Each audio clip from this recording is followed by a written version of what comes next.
You're alone in your home, but you hear an odd sound. Where is that coming from? What is that? Or who is that? Of course, it's probably your imagination. But what if someone was inside the walls? And what if they were waiting for the perfect opportunity to strike? What you are about to hear is believed to be real, based on witness accounts, testimonies, and public record. This is terrifying and true.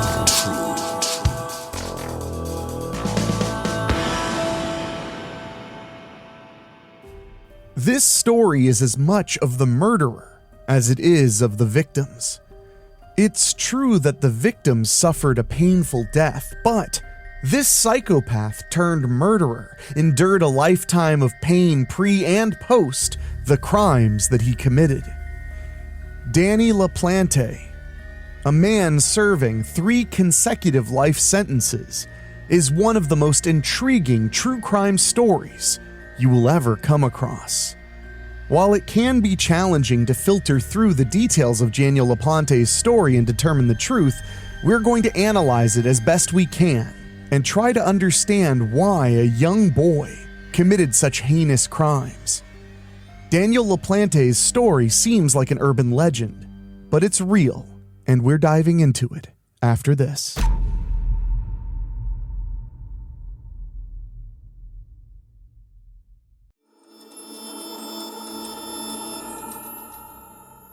Danny LaPlante was a criminal for as long as his story goes on, but things escalated when 2 sisters became the object of LaPlante's fascination. LaPlante frequently broke into people's homes as an adolescent, causing havoc in his wake. A single father and his 2 children, Annie and Jessica Andrews, were the targets of the teenager's surveillance and taunting in 1986.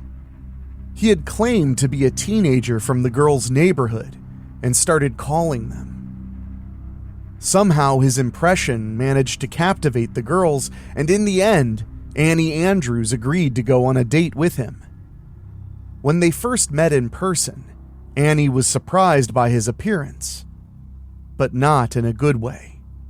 Danny LaPlante had given a very different physical description of himself over the phone. It's obvious that he catfished the poor girl into going out with him. Nevertheless, Annie consented to go on an ice cream date. She wasn't interested in continuing the connection afterwards, since she clearly sensed something shady about the boy. And at the same time, she was going through a rough patch because of her mother, who had just recently passed away from cancer. It's been reported that the sisters had a seance one evening in an effort to communicate with the dead. They were unaware that Danny LaPlante had broken into their house and was banging on the walls and making noises that the girls initially mistook as their late mother responding to her daughters from the other side. They heard the knocking for weeks before actually getting creeped out and believing that their house was indeed haunted. This torture lasted for 2 months, according to numerous reports. The sisters had informed their father of what they had heard, but Brian Andrews explained that this was because they were still grieving over their mother's passing. The father was reluctant to hear the pleas of his young daughters. Then, one unfortunate evening in 1987, the father entered Annie's room after returning home, and he was met with a terrifying sight. It was reported that, quote, a young child stood clothed in the attire of Brian's late wife. He was sporting her wig, clothing, and makeup. He had a hatchet in one hand. Danny LaPlante was there. Police eventually discovered LaPlante in a hidden crawl space behind a cupboard that was built into the wall of Annie Andrews' bedroom, after a battle during which he managed to flee. LaPlante was detained and put on trial. In October 1987, he was let out of a juvenile detention center. If only they had been more cautious before letting him go free. 2 months later, 3 murders were committed by LaPlante. But we'll get to that in a moment. Daniel LaPlante had as horrific of a childhood as one would imagine after being born in Townsend, Massachusetts in 1970. LaPlante was sexually and psychologically abused by numerous adults throughout his youth, despite the fact that very little is known about the specifics of his upbringing. LaPlante was a kid when he had his first run-in with the law. Therefore, many of those details were kept confidential. The majority of LaPlante's punishments were allegedly meted out by his father, who also allegedly regularly tormented him physically, psychologically, and sexually. Since he grew up in the most horrifying and mentally disturbing environment a child could, his development was heavily affected. Along with having dyslexia from a young age, he had difficulties in school both academically and socially. He had very few friends during his time in school, and the majority of his North Middlesex High School classmates thought he was scary, or at the very least unusual. LaPlante was referred to a psychiatrist in his early adolescence because of his unusual behavior and general resistance to improving his appearance, cleanliness, and self-image. If not for the sad events that occurred, this encounter might have been a turning point in the life of young LaPlante. During this time, he also received a diagnosis of hyperactivity disorder, which didn't go well with his poor mental health as a result of his difficult home and school lives. It wasn't just at home where he faced assault and harassment. His mental health continued to deteriorate when the psychiatrist he had been entrusted to started making sexual advances toward LaPlante. Their relationship eventually took a terrible turn. The doctor continued to sexually abuse LaPlante throughout their sessions for the following year, which undoubtedly had a lasting effect on his mental health. Similar to his father before him, this mental health professional had been trusted to take care of LaPlante, but instead added more sorrow to his already difficult life. Almost immediately after being freed, LaPlante went back to his life of robbing people. He stole 2 firearms from a neighbor's home in November of the same year to use during one of his robberies. About a half a mile from LaPlante's own family home on December 1st, 1987, he broke into the Gustafson home. Priscilla Gustafson, 33, and her 2 young children, Abigail and William, welcomed LaPlante there. This was where the lives of this poor family were completely shattered. When LaPlante broke into his house, Andrew Gustafson was at work. He returned to see the most terrifying scene of his life. Priscilla was found face down on her bed, her pillows stained red from blood. She had been sexually assaulted by Danny LaPlante before being shot repeatedly in the head at close range. After calling the police, Andrew Gustafson's 2 children's bodies were found in 2 separate bathtubs. William, age 5, had drowned in the upstairs bathroom, and Abigail, age 8, had met a similar end in the downstairs bathroom. A precise and accurate account of the events of that night is still unknown, since the only witness of the crime scene was the criminal himself.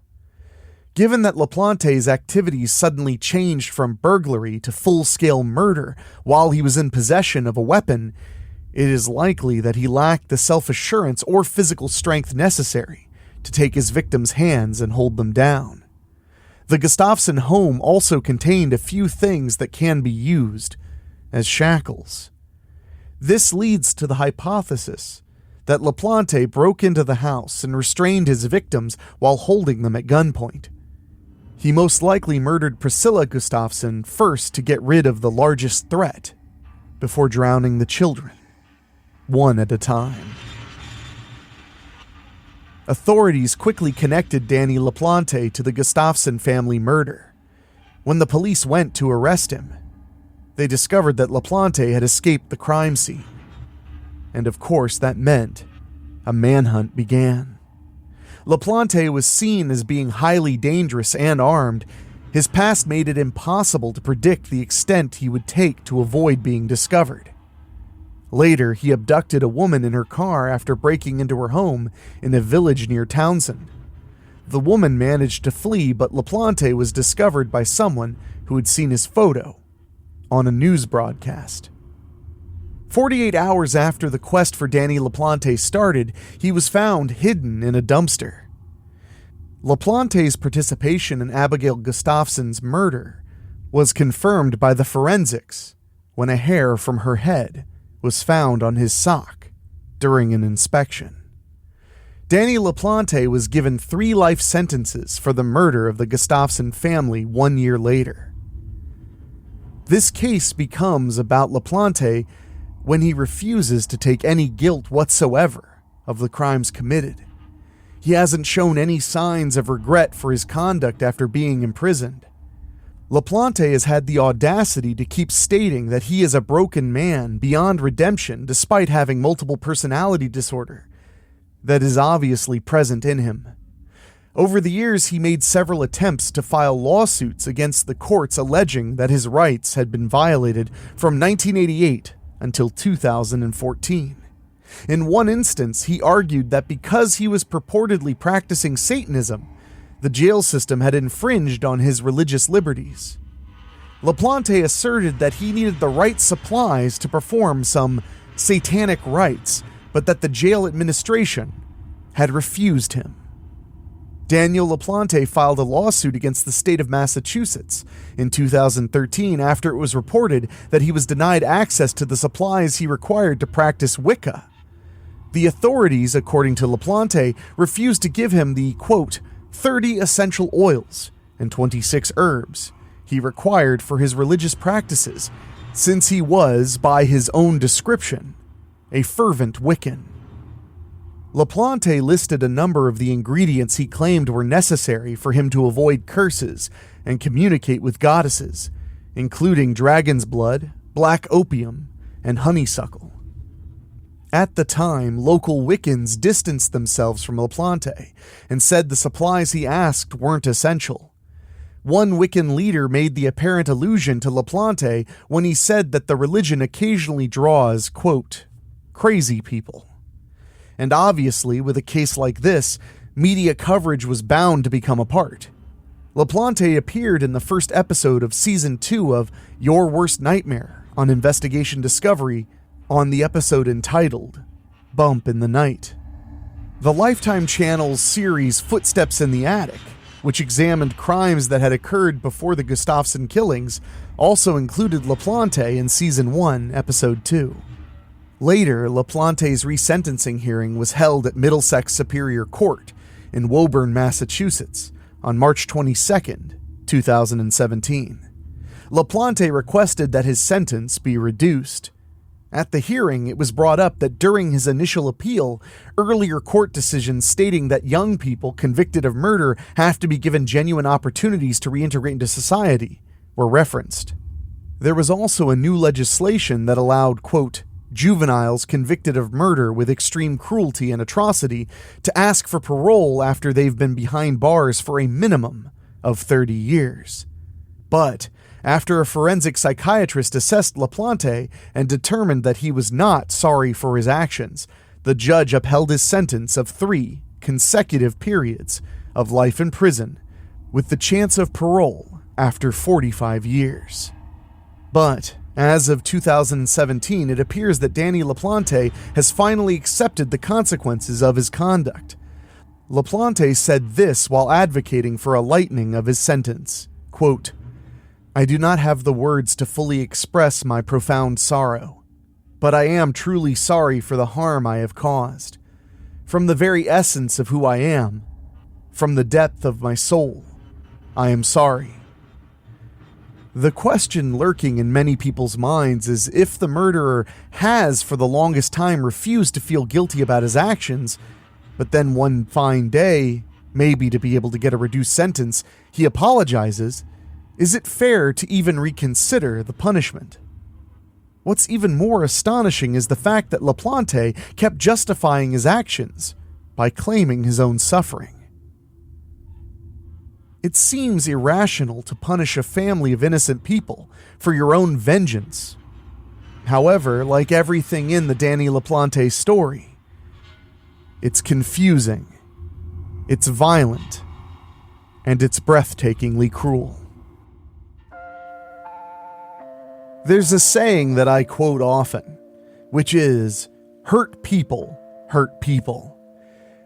And what that means, if it's not self-explanatory, is that people who have been harmed by others are often the ones who do harm themselves.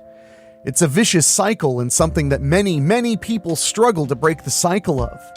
But does an explanation of unspeakable cruelty and harm count as an excuse for those actions? Of course, I personally do not think so, and I think many would agree with me. But I do believe that any person, regardless of how heinous they are, deserves at least some degree of empathy. So, while I hope Danny LaPlante stays in prison for the rest of his natural life, I do feel bad for him. He's been harmed, and he's harmed others, and if he's capable of feeling the weight of his actions, well, those actions will haunt him until his last breath, whether in prison or not. But what do you think? Do you think someone who is, without a doubt, a monster like Danny LaPlante deserves to have a little bit of human empathy? Or do you think he should be roasted, toasted, and burnt to a crisp? I'd love to hear from you. And thanks so much for taking this off-color and painful journey along with me.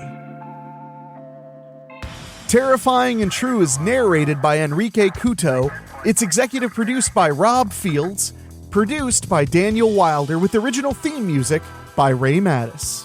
If you have a story you'd like us to cover on the program, send us an email at weeklyspooky@gmail.com. And if you want to support us in a very direct way, go to weeklyspooky.com and click on Patreon. For as little as $1 a month, you can support us and allow us to keep the spooky rolling and rolling and rolling. And I want to say a big thank you to our Patreon podcast boosters, folks who pay just a little bit more to hear their names on the show. And they are Bobbletopia, Megan Hua, Julia Kirsch, Christopher Sullivan, Brent McCullough, Gino Lyons, Steve King, Karen Weemet, Jack Kerr, and Craig Cohen. Thank you all so very much, and we'll see you next Monday.